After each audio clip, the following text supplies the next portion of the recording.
Dame Dash goes back to the Breakfast Club, and all hell breaks loose. Mm-hmm. Were you surprised in terms of what happened? As far as what part? Just everything. No. No? No, I'm not surprised. I remember the first time he came on the Breakfast Club and he was Right. having this boss conversation.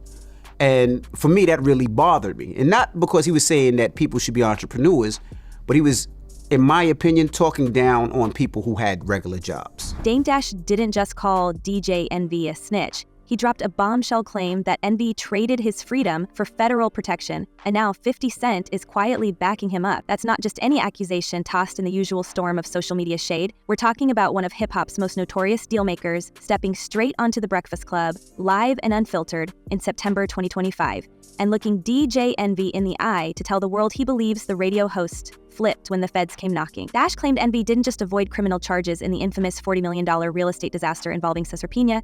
He suggested Envy did it by handing something or someone over to the government. For anyone keeping score, that's the entertainment equivalent of lobbing a live grenade into a crowded room and locking the doors.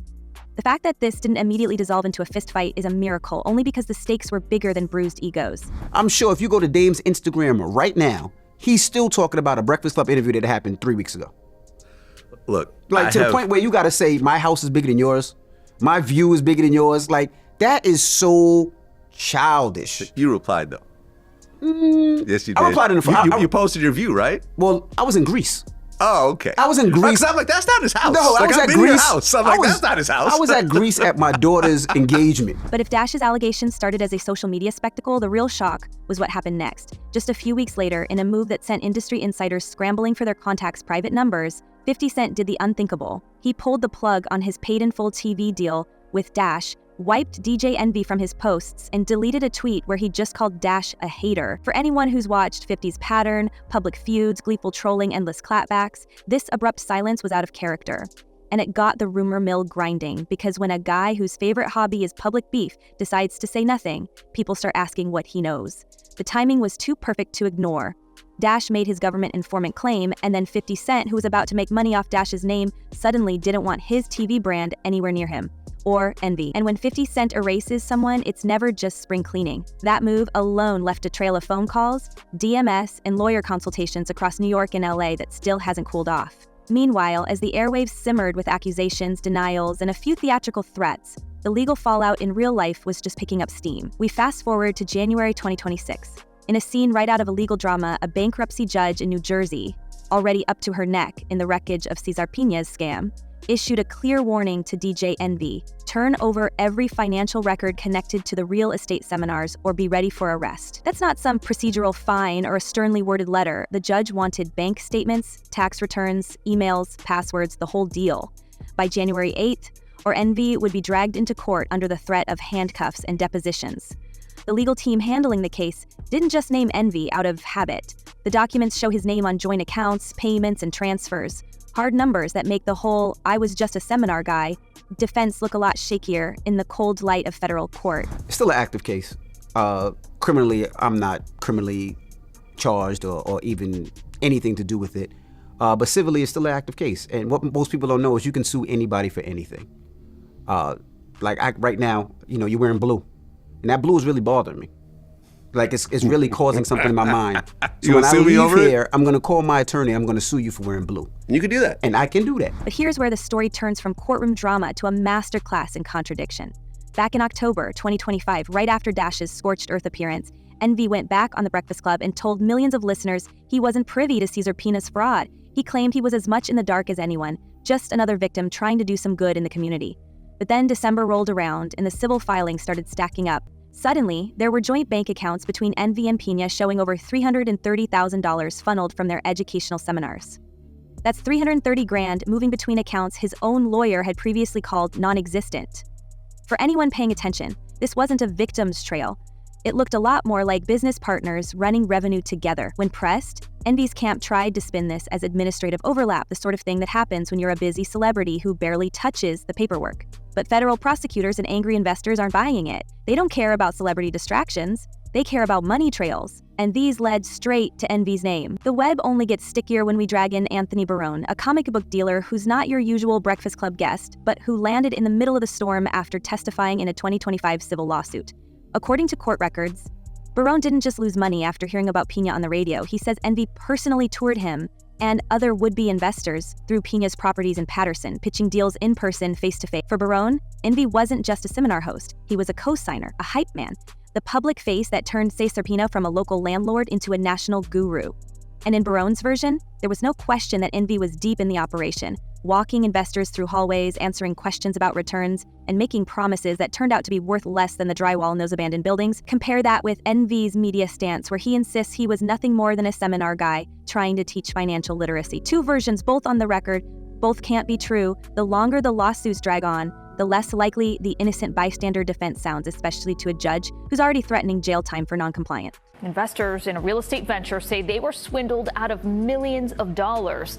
And they argue syndicated radio rapper Rashawn Casey, better known as DJ Envy from the show The Breakfast Club, promoted these deals. Now, this would be messy enough if it stopped at real estate, but nothing involving The Breakfast Club ever stops at one layer. Enter Augie Rios, Envy's car detailer and occasional friend, who found himself swept up in the scam when Pina handed him a bounced $100,000 check and a silver trap landlord chain as collateral. You know things have gotten ugly when your repayment plan comes in the form of jewelry and broken promises. Rio says Pina told him, "Hold on to this until I pay you," like it was some pawn shop transaction in the middle of a recession. And through all of this, Envy never spoke up. No public defense of Rios, no warning to others, no hey, maybe don't take chains instead of cash from my business partner. It's one thing for Envy to claim he was blindsided, but the optics are brutal. Why did the DJ with the national platform say nothing while his own circle was getting fleeced? Insiders who've worked with Envy off mic say this is the question that keeps coming up.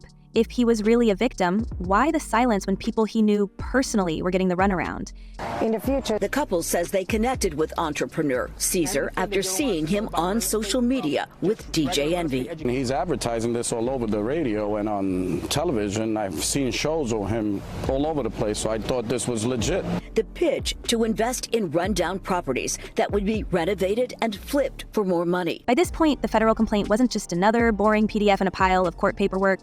Prosecutors made it clear they weren't calling Envy a victim. They called him Pina's business partner, the celebrity who used his platform to promote a scheme that allegedly targeted working-class investors, many of whom only bought in because the Breakfast Club gave it legitimacy. The legal language matters here. Clients get sympathy, business partners get subpoenas, asset freezes, and the kind of cross-examination that leaves reputations in shambles. For anyone who's watched the rise and fall of celebrity hustle in the US, this isn't just about money. It's about image, clout, and the question of how much responsibility comes with a blue check mark and a syndicated morning slot. why not come out on his radio show and warn other alleged victims if he feels that he was? This is it's an ongoing, they're ongoing litigations, and there's no room for them on, any sort of radio show. A lot of people say they bought in because of Envy's reputation. Does he not have some responsibility? Absolutely not. Now comes the real legal trap, the Rule 2004 examination. For those not versed in bankruptcy procedure, this isn't some friendly Q&A over coffee. It's the Fed's favorite tool for cornering anyone suspected of hiding assets, shredding documents, or playing games with the truth. Under Rule 2004, prosecutors can drag anyone into court under oath to answer anything and everything about their finances. No lawyer tricks, no time to rehearse. This is the moment where even the slickest statements from the Breakfast Club can crumble into contradiction. When the bankruptcy trustee asks Envy why he's fighting to keep his bank records private if he's supposedly a victim, the answer better be good, or at least better than "I didn't know what my business partner was doing." And that's where we are, watching the narrative splinter. Envy's story is unraveling in civil court, but the real question is what happens when the feds start asking why a man who claims he lost money in a scam is now fighting to keep his financial records secret. And if 50 Cent, who never misses a chance to clap back, is staying silent now, what does he know that we don't? What? Right, because Cesar Pina said that you're innocent but not a victim. Not sure what that means, but just is what it is at this point. Yeah, that's what he said. All right. Yeah, I mean, how do you expect this whole thing to end with him? I don't know. This is the crazy thing. People think that I'm more involved than I am. I'm really not. I'm not charged, so I really don't know. While Envy's lawyers scrambled to explain away those joint accounts, the IRS has been quietly talking to his investors, and what they're hearing doesn't match his victim story. In private conversations, investigators have asked pointed questions about who really controlled the cash flow, who set up the seminars, and, most damning, who made the introductions that brought ordinary people's savings into Cesar Pina's orbit. We know Stanley Acosta, a Queens retail banker with a sharp memory and nothing left to lose, invested $150,000 after hearing Envy plug the deals on The Breakfast Club. When he showed up at Pina's New Jersey office to collect what he thought were his profits, he found unopened FedEx and UPS notices piling up by the door. To Acosta, this was a telltale sign that the operation wasn't just underfunded, it was abandoned. He later told attorneys that the only reason he ever believed in the scheme was Envy's personal stamp of legitimacy. That's not just hurt feelings, that's what turns a celebrity endorsement into legal exposure, especially once the federal agents start piecing the timelines together. I'm paying the interest right now every month, and I have nothing. Well, at this point, we just want our money back. Nigel Chamblin says he was conned by Caesar into investing $235,000 in that same Patterson property, along with two others, $300,000 each for homes in Hawthorne and in Maplewood. And while the legal gears grind, there's a chilling thread in the mountain of text messages, now public, in court filings. Cesar Pina, cornered by investors demanding their money, fired off this ominous message in 2025. Bro, if I go to jail, nobody gets paid. No apology, no promises, just a thinly veiled threat that as long as he's free, there's hope, and if he's not, it all collapses. It's a line that now hangs over the entire case, and it's exactly the kind of message that Dame Dash waved around as proof for his most dramatic theory. That the only reason Pina hasn't spent the winter behind bars is because someone close to him is cooperating from inside the house. According to Dash, that someone is Envy, a theory that gets harder to laugh off every week the Pinas keep making bail and the DJ stays out of a jumpsuit. And the more investors read that text chain, the more they wonder what Envy's been saying behind closed doors while playing innocent on air. At the heart of the bankruptcy investigation, the court-appointed trustee has demanded every scrap of Envy's financial history from 2019 through 2023. That's not a coincidence. Those are the exact years when Envy and Pina went from occasional seminar partners to full-blown business co-hosts, buying properties together, pitching flip dreams, and launching one real estate education event after another. The court wants all the tax returns, all the supporting documents, all the evidence of who got paid and who's hiding what. The order doesn't just suggest suspicion, it screams it. This isn't a light audit, it's the kind of all-access pass prosecutors hand out when they're sure the public story doesn't match the private ledger. Is a victim, just like the other alleged victims are in connection with the scam. Why, if he's a victim, hasn't he filed a lawsuit against the Pinas? He has a legal right to file whenever he deems fit. He is now contending with cases that are being filed every day improperly against him. Just as this financial pressure mounts, the entire Flip2DAO saga explodes in public. Flip2DAO, the cryptocurrency-infused real estate platform Envy and Pina hyped on The Breakfast Club in June 2022, is now named at the center of a $2 million RICO lawsuit. According to allegations from several victims, this wasn't just a failed investment, it was a funnel for laundering money, moving investor funds through a digital maze before they vanished for good. Flip2DAO was marketed as the new model for democratized property deals, allowing small investors to own fractions of big developments. But industry insiders and victim lawyers now say it was a classic shell game, dressed up in blockchain language for the Instagram generation. The contradictions keep piling up. Jose Rodriguez, the credit repair expert who'd once paid Envy $18,000 a month for promotional shoutouts, has gone on record with his own claims. According to Rodriguez, Envy privately told him not to touch Flip2DAO with a 10-foot pole, even as he went on radio and YouTube to pump it to the public. Rodriguez remembers the warning as clear as day.